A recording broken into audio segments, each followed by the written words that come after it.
അങ്ങനെ കല്യാണത്തിൻ്റെ തലേന്ന് ഞങ്ങളെല്ലാവരും സുന്ദരി കുട്ടികളായിട്ട് കുറേ ഫോട്ടോസും വീഡിയോസെല്ലാം എടുത്ത് അതെല്ലാം എടുത്തുകൊണ്ടിരിക്കുമ്പോഴത്തേക്കും എൻ്റെ അനിയത്തി കുട്ടി വന്നു നിച്ചി. ബാക്കിയെല്ലാം കസിൻസ് തന്നെയാണ്. പക്ഷേ ഒരു വ്യത്യാസമുള്ളതെന്ന് വെച്ചിട്ടുണ്ടെങ്കിൽ എൻ്റെ ഏകദേശം എൻ്റെ പ്രായത്തിലുള്ള നമ്മളെപ്പോഴും ചെറുപ്പത്തിൽ കളിക്കുന്ന 2-3 ആൾക്കാരുണ്ടാവില്ലേ, അതിൻ്റെ അന്ന് ഒന്നാണ് നിജി. അങ്ങനെ നിജിയും ആവിയും വന്നിട്ടുണ്ടായിരുന്നു. ഇവർ ഈ കല്യാണത്തിന് മാത്രമേ, ഈ ഒരു ഒക്കേഷൻസിൽ മാത്രമേ എനിക്ക് കാണാൻ കിട്ടുള്ളൂ. ഫോണിലോട്ട് മാത്രം കോൺടാക്ട് പോരല്ലോ, നേരിട്ട് കോൺടാക്ട് വേണ്ടേ. അങ്ങനെ കുറച്ച് നേരം വാവിനെല്ലാം കളിപ്പിച്ചാടാൻ നിന്ന് അടുത്ത പരിപാടി നമ്മൾ ചോറ് തിന്നല്. നെയ്ച്ചോറും ചിക്കൻ കറിയും തിന്നാൻ വേണ്ടിയിട്ട് നമ്മൾ കാത്തേക്കുന്നതിനും അങ്ങനെ നെയ്ച്ചോറ് വിളമ്പി ചിക്കൻ കറി വിളമ്പി എന്നിട്ട് അത് കഴിക്കുന്നുണ്ട്. ഭയങ്കരമായിട്ട് വിശന്ന് ആ സമയമാകുമ്പോഴത്തേക്കും. കാരണം പിള്ളേരെല്ലാം കഴിച്ച് കഴിഞ്ഞു, അവരെല്ലാം ഉറങ്ങി, നമ്മൾ വീഴാണ്. അപ്പോൾ ഇത് കഴിച്ചുകൊണ്ടിരിക്കുമ്പോഴത്തേക്കാണ് ഒരു ന്യൂസ് കേട്ടത്, ഇത് കഴിഞ്ഞിട്ട് നമ്മൾ ഡാൻസ് കളിക്കണം. ഭക്ഷണം കഴിച്ച് കഴിഞ്ഞിട്ട് എങ്ങനെ ഡാൻസ് കളിക്കുന്ന എനിക്കൊരു പിടിയില്ല. അപ്പം നിജി വന്നിട്ടുണ്ടായിന്, വാവക്കും ചോറ് കൊടുക്കുന്നുണ്ടായിന്. അങ്ങനെ നമ്മൾ പിന്നെ കുറേ നേരം നമ്മൾ വർത്താനം പറഞ്ഞു. കുറേ നേരം വർത്താനം പറയാൻ ഇഷ്ടംപോലെ കാര്യങ്ങളുണ്ട്. അതെല്ലാം വർത്താനം പറഞ്ഞു കഴിഞ്ഞിട്ട് എല്ലാവരും ഓഡിയൻസ് എല്ലാം ഇവിടെ റെഡി ആയിട്ട് ഇരിക്കുന്നുണ്ട്. ഡാൻസ് പരിപാടി തുടങ്ങലായി. നല്ല അടിപൊളി ഡാൻസേഴ്സാണ് ശ്രീകുട്ടിയും അച്ചും. അവർ രണ്ടാളും അടിപൊളിയായിട്ട് ഡാൻസ് കളിക്കും. ക്ലാസിക്കൽ ഡാൻസ് എല്ലാം പഠിച്ച ആൾക്കാരല്ലേ, അവരെ കൂടിയാണ് നമ്മൾ കളിക്കാൻ പോകുന്നത് എന്നുള്ള കാര്യം ആലോചിക്കുമ്പോൾ എനിക്കും അശ്വതിക്കും അനുശ്വരക്കും എല്ലാം ഒരു ടെൻഷനുണ്ട്. എന്നാലും സാരില്ല, നമ്മൾ ആഗ്രഹമല്ലേ. പിന്നെ ഞാൻ ജിഷേമേൻ്റെ കുഞ്ഞാമേൻ്റെ അടുത്തും പോയിട്ട് അവരെ കൊണ്ടൊരു ഹായ് പറയിപ്പിച്ച് അങ്ങനെ അതിലോട്ട് എല്ലാം കുറച്ച് ക്യാപ്ചർ ആയിട്ട് നടന്നുകൊണ്ടിരിക്കുമ്പോൾ നമ്മളെ ഡാൻസ് സ്റ്റാർട്ട് ചെയ്യലായി. ആദ്യം തന്നെ ശ്രീകുട്ടീൻ്റെയും അച്ഛൻ്റെയും ഡാൻസാണ്. അവരാണ് ഞാൻ നേരത്തെ പറഞ്ഞിട്ടുള്ള ഡാൻസേഴ്സ്. അവർ ഡാൻസ് കളിച്ചുകൊണ്ടിരിക്കുമ്പോൾ ഇടയിലാണ് ഞങ്ങൾ കയറുക.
അത് കഴിഞ്ഞിട്ട് നമ്മൾ അപ്പാപ്പൻ ഒരു പാട്ടും പാടിയിട്ടുണ്ടായിന്.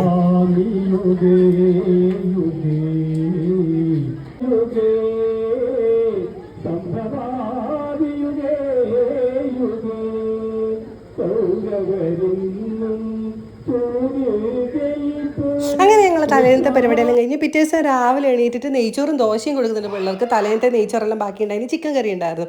അങ്ങനെ അവർക്കെല്ലാം കഴിക്കാൻ കൊടുത്ത് ഞാനും കഴിച്ച് അടുത്തതായിട്ട് റെഡി ആവണം. എന്നിട്ട് ഏറ്റവും ലാസ്റ്റ് എല്ലാ കല്യാണത്തിലുള്ള പോലെ ഞാൻ ലാസ്റ്റ് റെഡിയായി. മുല്ലപ്പ് കുത്താൻ കിട്ടാത്തതുകൊണ്ട് മുടി അയച്ചിട്ടിട്ടുണ്ടായിന്. മുല്ലപ്പ് നമ്മൾ ഓഡിറ്റോറിയത്തിൽ പോയിട്ട് വേണം കുത്താൻ. അവിടെയാണ് ഉള്ളത്.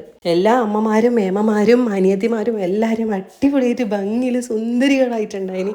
അപ്പോൾ ഒരു 10 മണിയാകുമ്പോഴത്തേക്ക് നമ്മളെന്തായാലും ഇറക്കണം. മുഹൂർത്തം 11:30 ആകുമ്പോഴാണ്.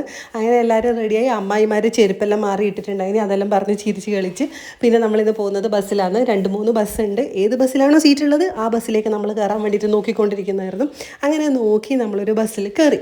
ബസ്സിൽ പിന്നെ പാട്ടും ബഹളമല്ലായിരുന്നു. അതൊന്നും ക്യാപ്ചർ ചെയ്യാൻ പറ്റിയില്ല. കാരണം എന്ന് വെച്ചിട്ടുണ്ടെങ്കിൽ എൻ്റെ പിള്ളേർ രണ്ടും ബഹളമായിരുന്നു. അങ്ങനെ തന്നെയായിരുന്നു കല്യാണ ദിവസം മൊത്തം. അവർക്ക് പിന്നെ ഇതിലൊന്നും താല്പര്യം ഉണ്ടാവില്ലല്ലോ നമ്മളെ പോലെ. ഫസ്റ്റ് ടൈമാണ് ഈ ഒരു ഓഡിറ്റോറിയത്തിൽ നമ്മൾ വരുന്നത്. ഇത് കുറച്ച് ദൂരത്താണ്, ഒരു നടുവിൽ എന്ന് പറയുന്ന ഒരു സ്ഥലത്താണ്. സൂപ്പർ വ്യൂ ഉള്ള അടിപൊളി സ്ഥലത്താണ് ഒരു ഓഡിറ്റോറിയം. എന്തായാലും കാണാൻ അടിപൊളിയാണ്. ലുക്ക് സൂപ്പർ ആയിട്ടുണ്ടായിനെ. നല്ല മല മുകളിൽ നിന്നും കാണുന്നുണ്ടായിരുന്നു ഈ ഓഡിറ്റോറിയത്തിലേക്ക് ബസ് ഇറങ്ങുമ്പോൾ. അന്നേരം വീഡിയോ എടുക്കണം എന്ന് വെച്ചാൽ വീഡിയോ എടുക്കാൻ പറ്റിയില്ല. അങ്ങനെ 5:30 റെഡിയാവുന്ന സ്ഥലത്തേക്ക് ഞാനും എമ്മയും കൂടി പോകുന്നുണ്ട്. എന്നിട്ട് അവരുടെ അടുത്ത് നിന്ന് നമ്മൾ മുല്ലപ്പൂവെല്ലാം അടിച്ച് മാറ്റി മുല്ലപ്പൂവെല്ലാം കിട്ടി. ഞങ്ങളെല്ലാവരും മുല്ലപ്പൂ വെച്ച് സുന്ദരികളായി. പിന്നെ കയ്യിൽ ഓരോ സാധനങ്ങൾ എടുത്തിട്ട് എല്ലാവരും നമ്മളിതാ നടന്ന് നീങ്ങുന്നു. എൻ്റെ കയ്യിൽ ബൊക്കെയായിരുന്നു, കല്യാണപ്പെണ്ണിനും ചെക്കനും വേണ്ടിയിട്ടുള്ള ബൊക്കെ. അങ്ങനെ പതുക്കെ വീഡിയോഗ്രാഫേഴ്സ് പറയുന്നത് പോലെ ഞങ്ങളിതാ നടന്ന് നീങ്ങി. നല്ല ഭംഗിയുണ്ടായിരുന്നു എല്ലാവരും കാണാൻ വേണ്ടിയിട്ട്. മൊത്തത്തിൽ എനിക്ക് വീഡിയോ എടുക്കാൻ ഒരാളെ കിട്ടിയിട്ടില്ല. സനോജേട്ടൻ എൻ്റെ ഒരു ഏട്ടനുണ്ട്. ഏട്ടനാണ് ഇത്രയെങ്കിലും ഭാഗം എടുത്തു തന്നിന്. ബാക്കി എടുക്കണം എന്ന് വിചാരിച്ചിട്ട് നടന്നിട്ടില്ല. അതിൻ്റെ ഇടയിൽ എൻ്റെ ഫോൺ ലോക്കായി പോയി എന്നാണ് ഞാൻ അറിഞ്ഞത്. അങ്ങനെ നടന്ന് നീങ്ങി ഞങ്ങളിതാ സ്റ്റേജിലെത്തി. ചെക്കനും പെണ്ണും റെഡി ആയിട്ടുണ്ട്. അങ്ങനെ ഇനി താലികെട്ട് കാണാമെന്ന് വിചാരിച്ച് ഞാനിങ്ങനെ നിൽക്കുമ്പോഴത്തേക്കും ഒരുപാടൊന്നും കണ്ടിട്ടില്ല. അങ്ങനെ അവർ മാലയിട്ടു. അങ്ങനെ ഇന്ന് അടിപൊളിയൊരു ദിവസമായിരുന്നു. എൻ്റെ അനിയത്തിക്കുട്ടീൻ്റെ കല്യാണം കഴിഞ്ഞു.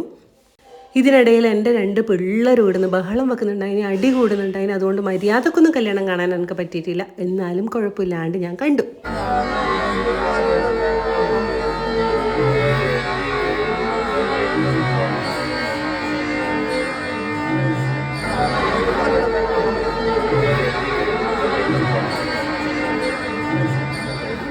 എൻ്റെ പിള്ളേർ അടിയെല്ലാം കൂടിക്കഴിഞ്ഞിട്ട് ഞാനിതാ റൂമിൽ സെറ്റായി. കാരണം ചെറിയ ആൾ കിടന്നുറങ്ങി.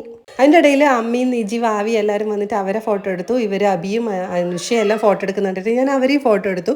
പറ്റുന്ന പോലെ ഞാൻ ഫോട്ടോസ് എടുക്കുന്നുണ്ട് അതിന് ഓരോ ആൾ കയറുന്ന സമയത്ത്. പിന്നെ കുറച്ച് കഴിഞ്ഞ് ഒരു 2 മണിയെല്ലാം ആകുമ്പോഴത്തേക്ക് നമ്മളിതാ ഇരുന്നു, വിശന്നു. അപ്പോഴത്തേക്ക് എല്ലാവർക്കും വിശന്നു. ചോറും നല്ല അടിപൊളി കറികളും സദ്യ സൂപ്പറായിരുന്നു. 2 തരത്തിലുള്ള പായസം ഉണ്ടായിനി. അതെല്ലാം കുടിച്ച് കഴിഞ്ഞിട്ട് ഞാനിവിടെ വന്നിരിക്കുമ്പോൾ ഷാജി മാമൻ പറഞ്ഞു ഞങ്ങളെ ഒന്നും എടുക്കില്ല നീ വീഡിയോയിൽ. അങ്ങനെ ഷാജി മാമനെയും ഷയന മൈനെല്ലാം എടുത്തു. പിന്നെ ശ്രീകുട്ടി അടുത്തുണ്ടായിനി. അത്യാവശ്യം നല്ല രീതിയിൽ എല്ലാവർക്കും ഉറക്കം വരുന്നുണ്ടായിനി. കാരണം 2 തരത്തിലുള്ള പായസമല്ലേ എല്ലാവരും വയറ്റിലാക്കിയത്. ഞാനാണെങ്കിൽ പിള്ളേരെ ബാക്കിയും കൂടി കുടിച്ചു. 4 ഗ്ലാസ് പായസം എൻ്റെ വയറ്റിലുള്ളത്. അപ്പോൾ നല്ലോണം ഉറക്കം വരുമ്പം ഉറക്കം അങ്ങ് പോകാൻ വേണ്ടിയിട്ട് ഞാൻ വീഡിയോസ് എടുത്ത് കൂട്ടുന്നായിരുന്നു എല്ലാവരും മുഖത്തേക്ക് ഞാൻ നോക്കി. മൊത്തത്തിലൊരു മന്ദത കണ്ടതായിട്ട് എനിക്ക് തോന്നി. ഇത് കഴിഞ്ഞിട്ട് ഞങ്ങൾ എന്ത് ചെയ്തു, അനുശ്വരേനെ ആനന്ദിൻ്റെ വീട്ടിൽ കൊണ്ടുവിടാൻ വേണ്ടി പോയി. അത് കുറച്ച് ദൂരമുണ്ട്, ഒരുപാട് ദൂരമൊന്നുമില്ല, ഓടിത്തോത്തി കുറച്ച് ദൂരമേ ഉള്ളൂ. അപ്പം ഞങ്ങളവിടെ കൊണ്ടുവിട്ടു, തിരിച്ച് വീട്ടിലോട്ട് വന്നു. എല്ലാവരും കുറച്ച് സങ്കടത്തിലെല്ലാം ആയിരുന്നു, പക്ഷേങ്കിൽ സന്തോഷമായിരുന്നു. ഒരു അടിപൊളി ദിവസമായിരുന്നു. അപ്പോൾ വീഡിയോ ഇഷ്ടമായെങ്കിൽ റെഡ് ഹാർട്ട് തരാൻ മറക്കണ്ട. നമുക്ക് നെക്സ്റ്റ് വീഡിയോ ആയിട്ട് കാണാം.